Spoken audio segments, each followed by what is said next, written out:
mga tol, sa mapagpalang araw mga tol. So update po tayo mga tol sa kalagayan natin. So ito po mga tol, okay na tayo, nakapagbalbas na tayo.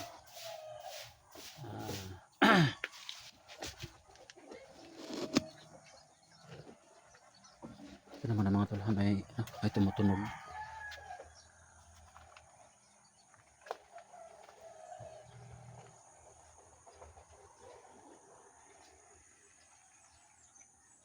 Tumutunog na kung ano mga tol.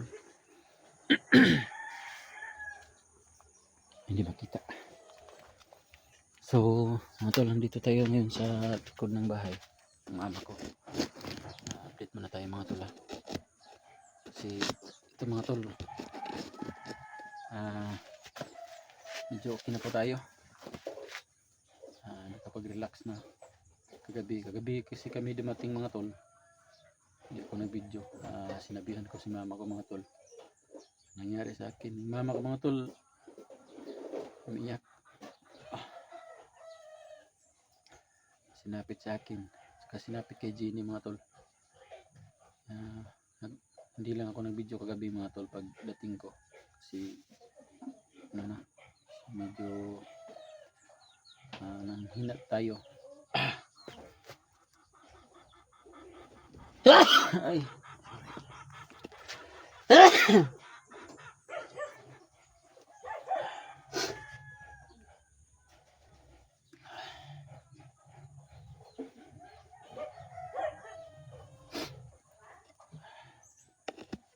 Salamat po sa Panginoon mga tol na ligtas tayo nakauwi. Diyan na sa bahay tol, sa likod kalat kasi lagayan ito ng mga baga yung mga wala ng gamit pa ng gamit dito nilagay. So patuloy tayo mga tol. Ito po yun mga tol.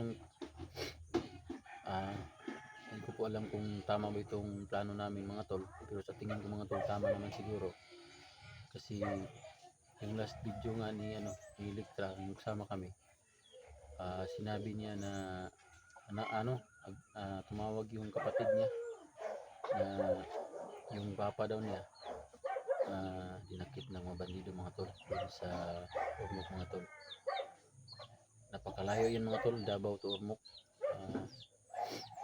Tinawagan naman ako niya kanina, sabi niya pupuntahin niyo ako sa kanila kasi magpasama siya sa akin puntang doon sa Ormoc. Magmumotor lang po kami mga tol kasi malaho tayong budget na malaki.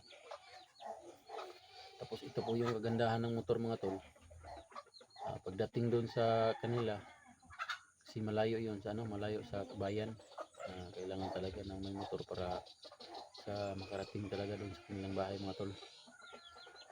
Kaya sana naman mga tol, suportahan niyo kami sa plano namin mga tol. Yun ang plano namin mga tol kasi sinuportahan ko lang din si Electra mga tol, kawawa naman.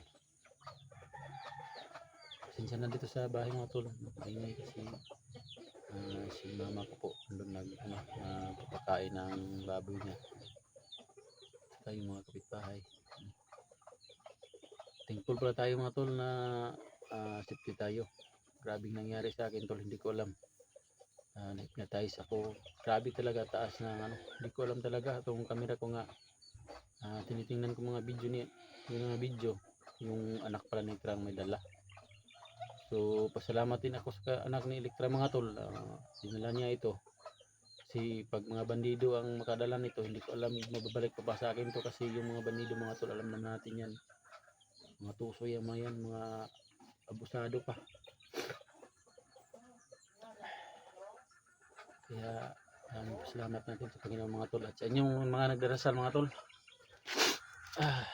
Hindi po ako ngayon dito kung walang nagdarasal mga tol. Kaya sa mga dasal niyo mga tol, malaking salamat ko doon mga tol. Sa wakas mga tol, yung dasal niyo at least maligtas ako dito na mga tol. Maraming salamat. Saka nakapag kaninang maaga kahit tayo ng kaunti kasi tumaas yung bungot natin lula nang hindi tayo nakauwi. So thank God talaga mga tol. Grabe talaga ang dinanas natin mga tol. Hindi ko alam talaga tol. Malaking pasalamat ko pala sa sa kapatid ko at saka sa kay Electra na iligtas ako, kay Budoy. So ito na lang ang problema mga tol.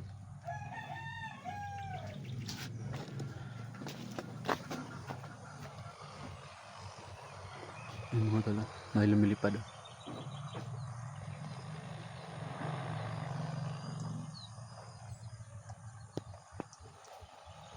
Ayun mga tol, ayun sa taas.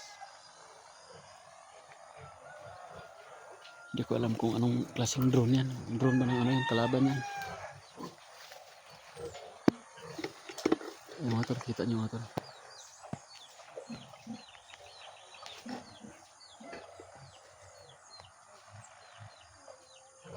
Diyan mga tol, hindi siya malinaw pagkukuha. Ito nga palang problema mga tol, kasi yung kapatid ko na si Genie Adventure mga tol, kasi may time mga tol na inambos kami, nagkahiwalay kami mga tol. Siya na lang mag-isa doon sa bundok mga tol. Sana mga tol, huwag kayong magsawang mag-pray sa kanya, sumuporta sa kanya mga tol, kasi hindi pa po namin mabalikan mga tol, kasi uunahin muna namin yung sa problema kay Electra mga tol. Pero huwag kayong mag-alala kay Genie mga tol, sinabihan ko siya mag-iingat, huwag mo siya dalos, pagkilos siguraduhin. Sinawagan ko sa kagabi mga tol na mag-ingat, pag hindi kaya atras, yun talaga ang tama mga tol, kasi mahirap na baka maano lang siya ba, madakip lang siya. Pero may pinaubaya ko na siya sa Panginoon mga tol. Alam ko na hindi talaga siya pagbiyaan ng Panginoon ng masamay taas mga tol. Saka thankful talaga, balik-balik rin tayo mga tol, na thankful talaga tayo kay God mga tol, na nakauwi tayo ng safety mga tol. Yeah.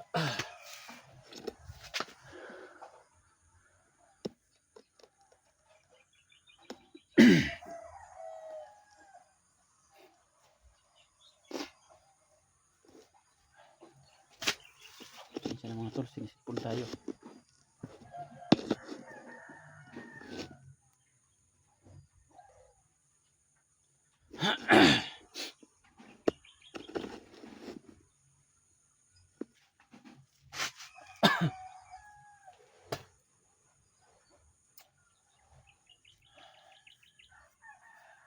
Kasi shout out na lang ako dyan mga solid supporters ko dyan, mga solid viewers ko. Thank you sa inyong dasal mga tol. Ligtas tayo ng dalawang magigiting na mga hunter mga tol. Hindi pa nga ako nakapagpasalamat, kasi pag uwi namin dito, diretso agad ako dito sa bahay, kasi alam kong nag-alala yung mama ko, pinuntahan ko siya dito agad. Tapos gabi mga tol, mga kalahating gabi na kami nakarating, sinabihan ko agad si mama ang problema na naman yung kapatid ko. Sabi niya papuntahan lang ng mga sundalo doon sa area. Hindi ko pumayag mga tol, kasi mas lalong madelikado, kasi alam natin na doon sa area may mga bandido doon. Kung makita ng mga bandido na may mga sundalo na paparating, baka mas lalong maalarma, mas lalong gulo-gulo lang. Kaya baka mapagkamalan pang kapatid ko ba nga kaya sinabihan ko na lang siya nga, papabayan natin sa Panginoon, mag-relax na lang muna, dasal na lang tayo na safety siya. Saka mga tol, ito nga pala, pakishare ng video na to mga tol, at saka yung video po ni upload ni Genie mga tol, kung sana siya pakishare po sa akin mga tol. Saka pakishare din itong video na sa kanya, para malaman namin mga kalagayan niya. At least mga tol, tulong na din yun at the same time sa amin mga tol. Kaya thank you po sa mga nag-share sa mga video namin mga tol. Maraming from the heart po yung salamat ko dyan mga tol. Balik tayo dito mga tol sa pinag-usapan namin ng mama ko. Naging kapanti siya ng kaunti. Sinabihan ko na huwag kayong mag-alala, alam naman ni Jimmy, at saka may ano naman siya, agimat naman siya. Saka may pagpabayan natin sa Panginoon mga tol. Yun. Kaya ito mga tol, nag-video ko sa labas. Pero sa hindi pa mga tol, nag-video ko, nagmasid-masid muna ako dito sa area. Safety naman. Kaya lang may lumilipad na drone ba yan. Pero doon sa kalayuan mga tol, huwag kayong mag-alala. Hindi naman siguro kung pakay niyan kasi nasa malayo. May drone ho ang mga bandido mga tol.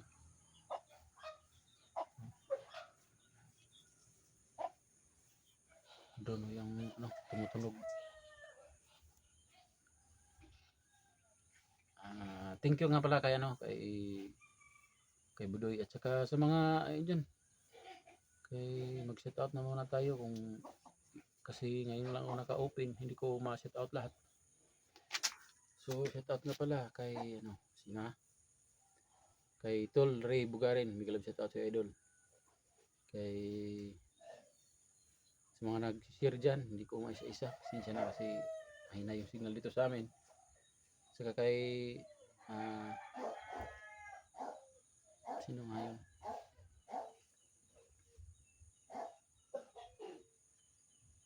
Tika lang hindi ko kasi maalala. Kay Ma'am Tis ba yun? Ma'am Tis. At saka kay Ma'am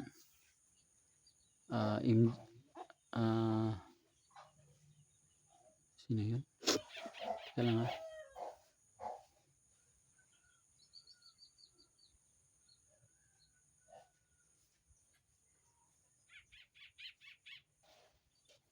Sorry mga tol, nalimutan kong pangalan niya mga tol. Set out na lang dyan sa mga hunter. Kay Tol Kuya Buds, may set out sa idol. Kay Idol SG, may set out sa inyo. Kay Kuya Dax, may set out Kuya Dax. Hindi pa tayo nagkita Kuya Dax kasi may problema din kami dito. Kay 44, may set out sa 44. Kay Alpha Charles,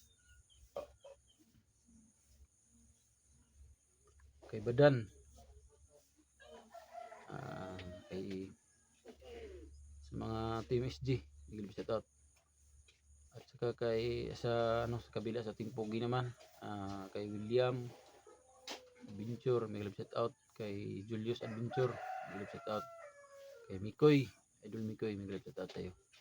At saka kay EG, may shout out. At saka kay Pidot, Idol, thank you Idol, may shout out sa'yo. At saka kay sino pa, sa Team Pogi, hindi ko pa kasi lahat sila nakikita mga tol, sinsya na. Shout out sa lahat sa mga OFW dyan na sumuporta sa amin, sa akin. May shout out sa inyo lahat. Yung mga taga Toronto, Canada, may shout out. Saka from Singapore, may shout out. Saan pa yan? Local vlogger, Luzon, Visayas, Mindanao, may shout out sa lahat. Thank you sa support po sa inyo lahat sa mga prayer ninyo mga tol. Success yung prayer ninyo, nakauwi tayo ng safety. So ito tayo. Thank you sa Panginoon, sa inyo, sa lahat. Saka sana mga tol, babalik ko lang ulit. Sana mga tol, suportahan nyo kami sa plano namin ni Elektra na mula Mindanao to Visayas o yung journey namin mga tol. Kasi doon sa Leyte mga tol o sa Ormoc, doon yung papa niya. Tumawag yung kapatid niya na sa mga hindi nakatingin dyan sa nakapanood sa video ni Elektra, ito po yung kaganapan. Tumawag po yung kapatid niya sa dulo ng video namin ba. Tumawag po yung kapatid niya na sabi yung papa daw niya ni Elektra is dinakip. Sila nga yung kapatid niya andun na sa kagubatan, hinahabol daw. Kaya hindi ko alam kung tama ba itong desisyon namin mga tol na pumunta doon. Sana mga tol, suportahan nyo kami mga tol na makarating doon. Pagpipray nyo kami mga tol. Ito po yung plano namin. Baka mamayang gabi siguro. Bisa namin magsimula dito papuntang doon. Magmumotor lang kami mga tol. Kasi pag mag-commute, malaki yung gasto. At saka pag mag-commute kami mga tol, pagdating namin doon, alam naman natin yung bus mga tol. Hanggang bayan lang yan, hindi makapasok sa mga barangay-barangay. Kaya magmumotor kami mga tol. Sana mga tol, ito po yung dahil talagang pakiusap na pakiusap ko mga tol. Mag-pray po kayo sa amin mga tol na safety kasi gabi kami magbabiyahe mga tol. Kung mamayang gabi kami mag-umpisa, baka another night naman kami makarating doon mga tol. Hindi namin alam mga tol. Kaya ano ito? Anong tawag nito? Jamban lang ito mga tol. Makarating kami doon. Kasi hindi naman natin talaga hawak yung banang mga tol. Kaya thank you sa lahat ng mga sumusuporta. Hanggang dito naman ang mga tol.